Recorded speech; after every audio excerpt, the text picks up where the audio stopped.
One of the keys is remember where you came from, keep that shit in the front of your mind, and when shit goes bad and it goes sideways, a lot of shit does, you're getting booed out of the fucking building, or you're coming through this injury, or people are writing you off, oh, you guys ain't gonna fucking make it, you know, any of that shit. You gotta keep it in here. And it really has to, it should drive you. This idea and this notion that you could be anything you want, and you can accomplish anything you want, right? We hear that, you've heard that from the time you were little boys. You hear that now. You're already incredibly accomplished. You can win an NBA championship, MVP of the league. You could become president. You could become governor. You could be in entertainment. You could do Charles, and you could do Shaq. You could do that. You could do whatever you want to do. You guys know that. The thing that has worked for me is to remember the hard times. So, and I'm sure you guys all have your processes, and again, I'm going to tell you what's worked for me. So before a big movie comes out, before, back in the days when I was wrestling with WWE, a WrestleMania match, anything big that would happen, I would always take a moment, and I'd just remind myself, all right, I was evicted when I was 14. We were kicked off the island, we couldn't live in Hawaii, had no place to live. A lot of shit happened then when I moved to Nashville. I was arrested multiple times by the time I was 16 years old. Like, I remember that.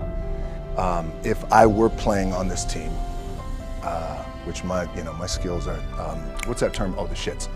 So I never play.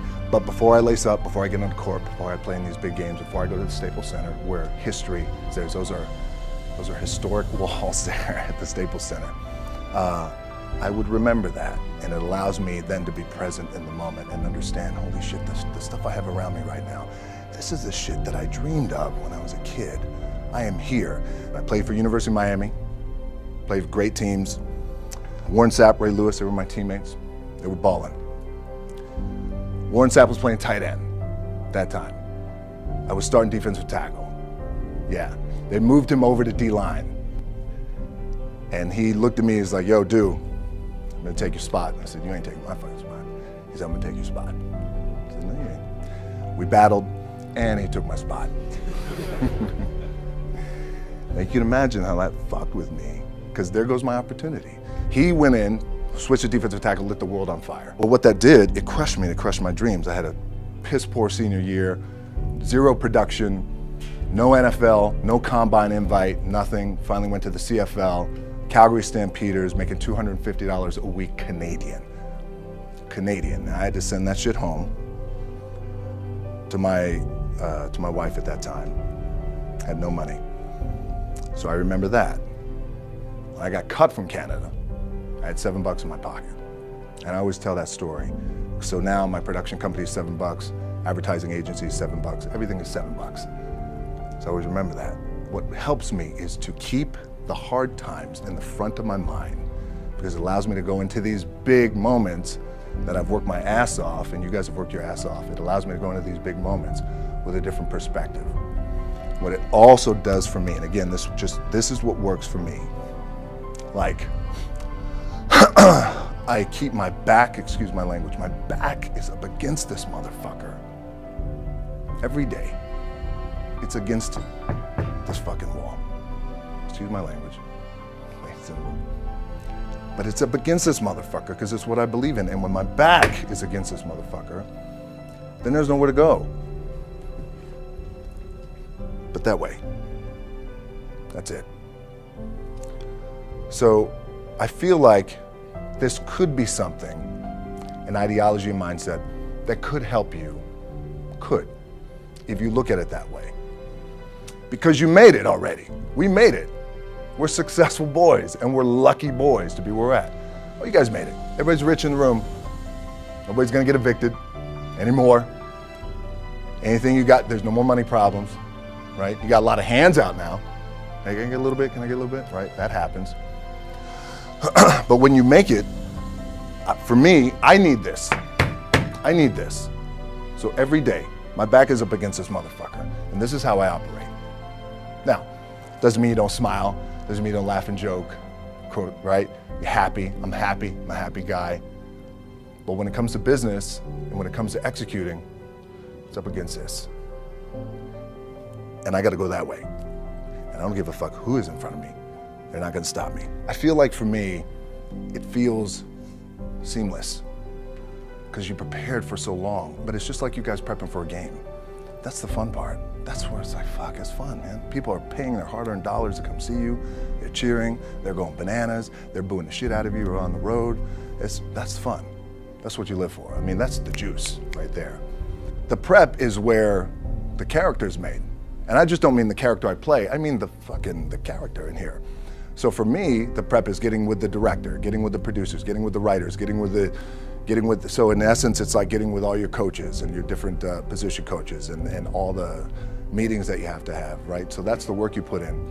The key for me was, where does it start? What's the anchor? What's the anchor? So I could have all these ambitions and you guys have all these ambitions, which is great. It's important. I'll play this role, you'll play that role. I'll execute this thing and it'll come out this summer. You guys will execute this thing during the summer, right, when it's time to really put in a lot more work. But the key with me is just always finding what the anchor is. And the fucking anchor is getting up at 4 o'clock in the morning every day before anybody else and grounding my thought process is in the no one will outwork me. No one. I love and I respect you guys.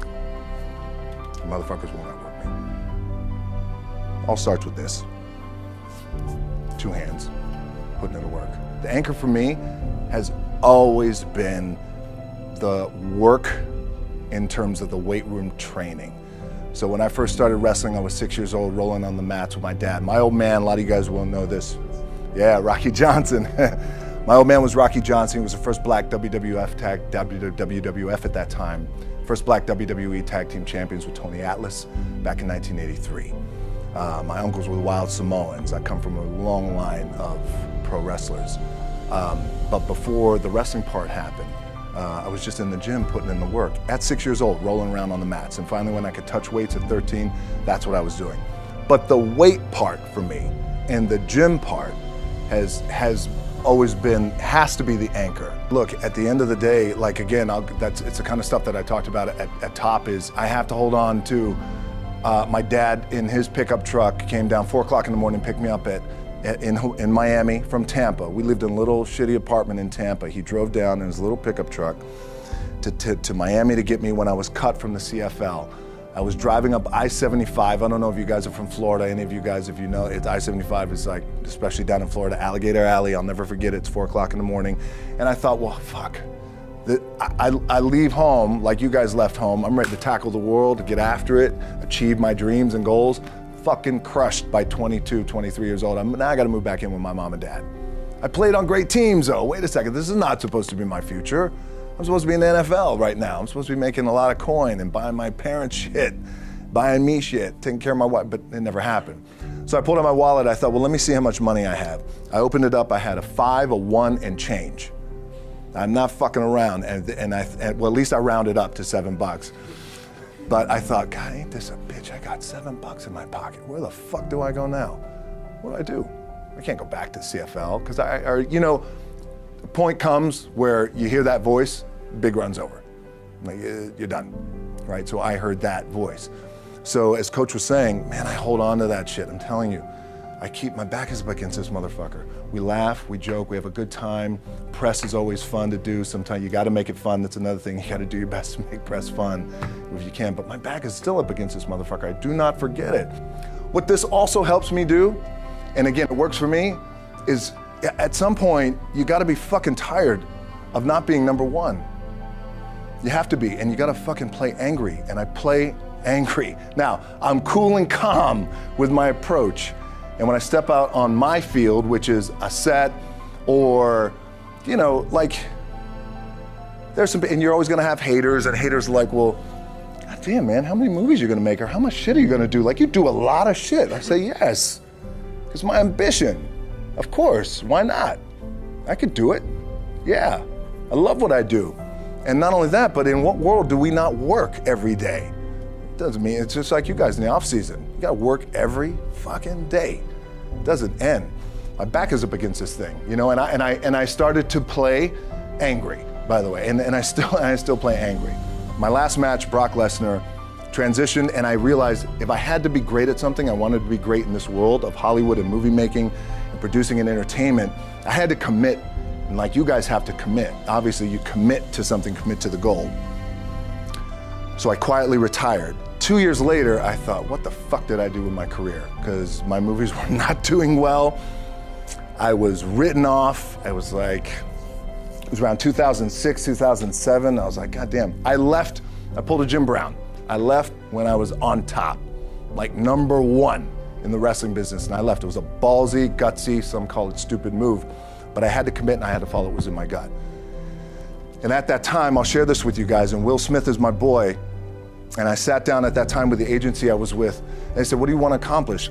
I said, I want to accomplish the world. I want the world, and I want Will Smith's career, and I said, and I mean this respectfully because I know he's here at this agency with us, I want to do it bigger and better. And they looked at me like I had 3 fucking heads, and they were like, okay.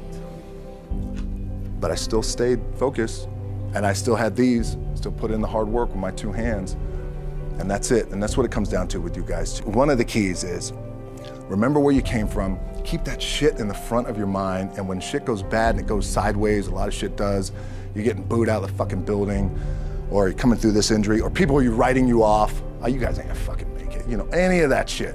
You gotta keep it in here. And it really has to, it should drive you.